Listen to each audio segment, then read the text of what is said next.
दोस्तों, आज की कहानी एक ऐसी लड़की की है जो रोज की तरह ऑफिस जाने के लिए अपने घर से निकलती है, मगर वो ऑफिस नहीं पहुंच पाती है। 50 दिनों की पुलिस की जांच के बाद भी पुलिस को लड़की का कोई सुराग नहीं मिलता है। मगर फिर एक दिन पुलिस वालों को जांच के क्रम में एक गाड़ी के अंदर एक बूंद खून बरामद होता है। और इस एक बूंद खून से पुलिस को गायब हुई लड़की से जुड़े सभी सवालों के जवाब मिल जाते हैं। तो आखिर कैसे एक बूंद खून से गायब हुई लड़की के रहस्य का खुलासा होता है, जानने के लिए इस वीडियो में आखिर तक बने रहें।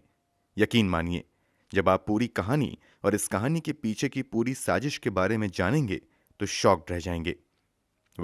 कहानी में आगे बढ़ने से पहले जल्दी से क्राइम की कहानी चैनल को सब्सक्राइब कर लीजिए। दोस्तों, ये कहानी मुंबई की रहने वाली कीर्ति व्यास नाम की लड़की की है। 28 साल की कीर्ति मुंबई के ग्रांट रोड स्थित भारत नगर रेजिडेंस में अपने परिवार वालों के साथ रहा करती थी। पढ़ाई खत्म करने के बाद कीर्ति ने मुंबई के अंधेरी वेस्ट स्थित मशहूर ब्यूटी ब्लंट सैलून में काम करना शुरू कर दिया था।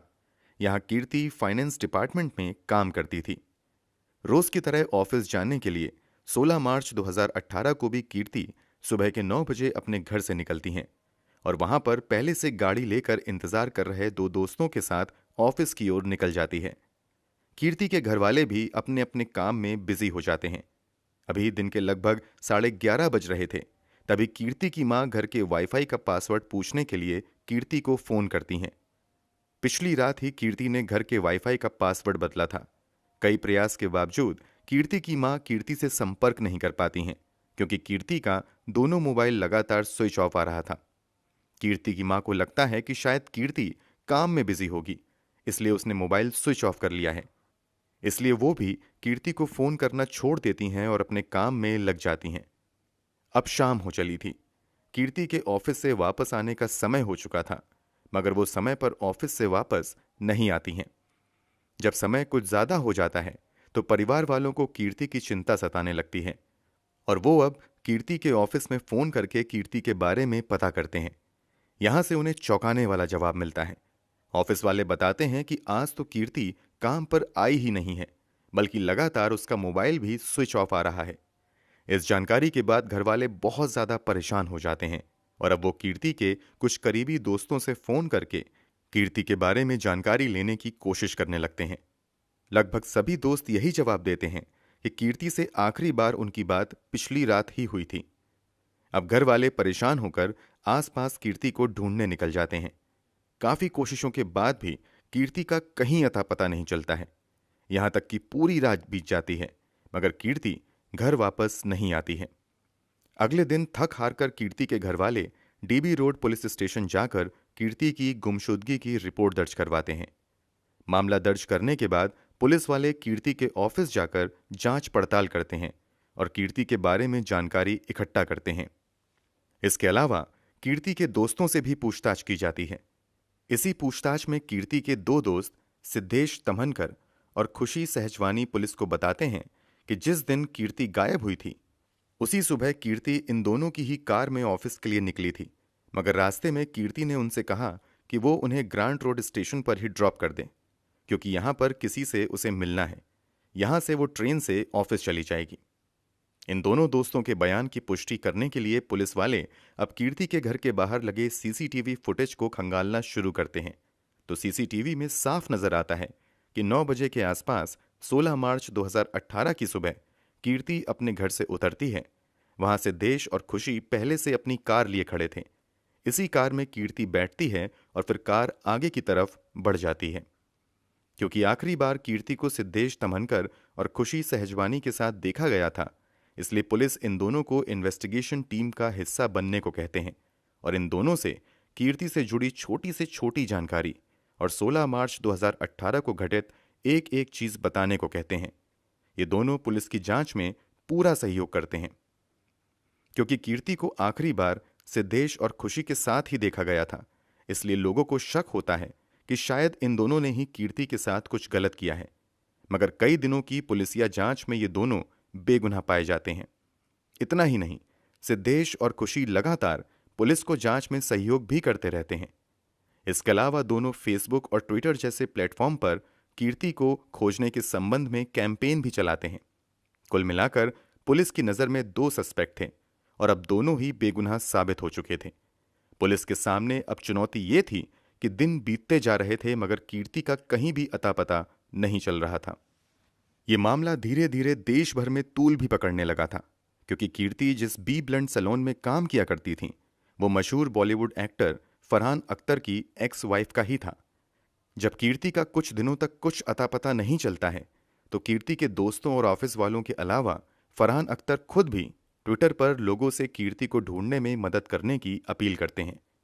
लगभग वीआईपी बन चुके इस केस को सुलझाने में कई दिनों तक जब पुलिस नाकाम रहती है तो मामला अब मुंबई क्राइम ब्रांच के हवाले कर दिया जाता है। 5 अप्रैल 2018 को क्राइम ब्रांच कीर्ति व्यास की गुमशुदगी का केस अपने हाथों में ले लेती है और जांच शुरू करती है। जांच शुरू करते ही एक बार फिर से सभी सस्पेक्ट और आखिरी समय में कीर्ति के आसपास दिखे लोगों को जांच के लिए बुलाया जाता है और उन सभी से लंबी पूछताछ शुरू होती है। सीसीटीवी फुटेज के मुताबिक कीर्ति आखिरी बार सिद्धेश तमनकर और खुशी सहजवानी के साथ दिखी थी, इसलिए क्राइम ब्रांच की टीम भी इन दोनों को ही सस्पेक्ट मानते हुए अपनी जांच आगे बढ़ाती है। क्राइम ब्रांच के सामने भी सिद्धेश तमनकर और खुशी सहजवानी कहते हैं कि सुबह 9 बजे के आसपास इन दोनों ने अपनी कार में कीर्ति को लिफ्ट दी थी और वो उन्हें लेकर ऑफिस की तरफ बढ़ रहे थे, मगर ग्रांट रोड स्टेशन के करीब पहुंचकर कीर्ति कार से उतर गई थी। इस दावे की पुष्टि के लिए कीर्ति के घर के बाहर लगे सीसीटीवी फुटेज की जांच पहले ही हो चुकी थी, मगर जैसा कि इन दोनों ने कहा था कि उन्होंने कीर्ति को ग्रांट रोड स्टेशन के करीब ड्रॉप किया था, वहां की सीसीटीवी फुटेज की जांच पहले नहीं हुई थी। इसलिए क्राइम ब्रांच की एक टीम तत्काल ही स्टेशन के आसपास लगे सीसीटीवी फुटेज को खंगालना शुरू करते हैं। इसके अलावा सिद्धेश तमनकर और खुशी सहजवानी की कार में भी सीसीटीवी लगा हुआ था, उसके भी फुटेज की जांच शुरू होती है। यहां कुछ चौंका देने वाला खुलासा होता है।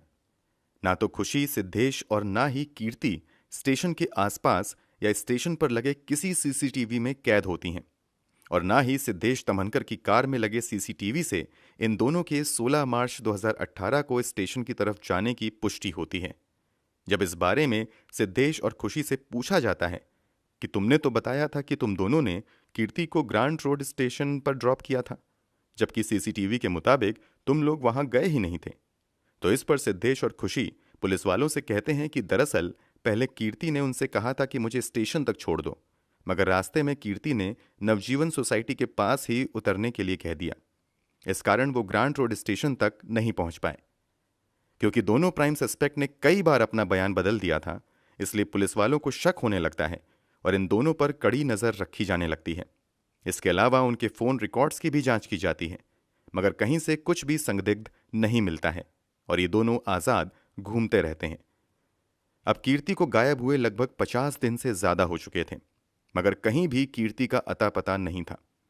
ऐसा लगने लगा था कि शायद कीर्ति के बारे में कहीं कुछ पता नहीं चलेगा, मगर तभी पुलिस को एक ऐसी फॉरेंसिक रिपोर्ट मिलती है जिससे केस का पूरा रुख ही बदल जाता है। दरअसल जिस कार से आखिरी बार यानी 16 मार्च 2018 को कीर्ति, सिद्धेश और खुशी सहजवानी ऑफिस की ओर निकलते थे, उस कार को शुरू में ही पुलिस वाले फॉरेंसिक जांच के लिए फॉरेंसिक लैब में भेज देते हैं। जब फॉरेंसिक लैब की रिपोर्ट आती है तो उसमें कहा जाता है कि कार की डिक्की में से खून की एक बूंद बरामद की गई थी। जब इस एक बूंद खून का डीएनए टेस्ट किया गया और इसका मिलन कीर्ति के माता पिता के सैंपल से किया गया तो दोनों मैच कर गया, मतलब कि उस कार में मौजूद एक बूंद खून कीर्ति का था।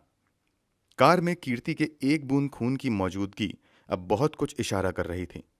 इस खुलासे के बाद पुलिस वाले तुरंत एक बार फिर से सिद्धेश तमनकर और खुशी सहजवानी को अपनी हिरासत में ले लेते हैं और अब इन दोनों से सख्ती से पूछताछ का सिलसिला शुरू होता है। दोनों लंबे समय तक यही रट लगाए रहते हैं कि उन्होंने रास्ते में कीर्ति को उतार दिया था, उन्हें नहीं पता कि कीर्ति कहाँ गई है।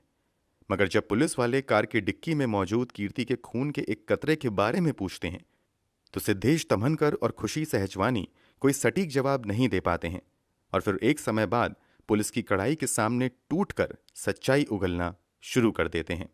ये सच्चाई रूह कपा देने वाली थी। दरअसल बी ब्लंट में कीर्ति फाइनेंस मैनेजर के तौर पर काम कर रही थीं, जबकि यहीं पर खुशी सहजवानी कीर्ति की जूनियर के तौर पर काम करती थीं और सिद्धेश तमनकर अकाउंट एग्जीक्यूटिव के तौर पर काम कर रहा था। सिद्धेश तमनकर यहां लंबे समय से काम कर रहा था और इसका परफॉर्मेंस भी ठीक ठाक था, मगर पिछले कुछ महीनों से वो टारगेट अचीव करने में नाकाम हो रहा था। इसके अलावा उसके काम में भी लगातार गड़बड़ी आ रही थी। इस कारण कीर्ति सिद्धेश तमनकर को एक नोटिस जारी कर देती हैं और उसे कहती हैं कि 16 मार्च 2018 तक या तो अपना परफॉर्मेंस सुधार लें, नहीं तो उसकी नौकरी चली जाएगी। इस नोटिस के बारे में 28 साल का सिद्धेश तमनकर अपने साथ काम करने वाली 42 साल की खुशी सहजवानी को भी बताता है। दरअसल खुशी सहजवानी पहले से शादीशुदा थीं, मगर ऑफिस में वो सिद्धेश तमनकर के साथ रिलेशनशिप में आ जाती हैं।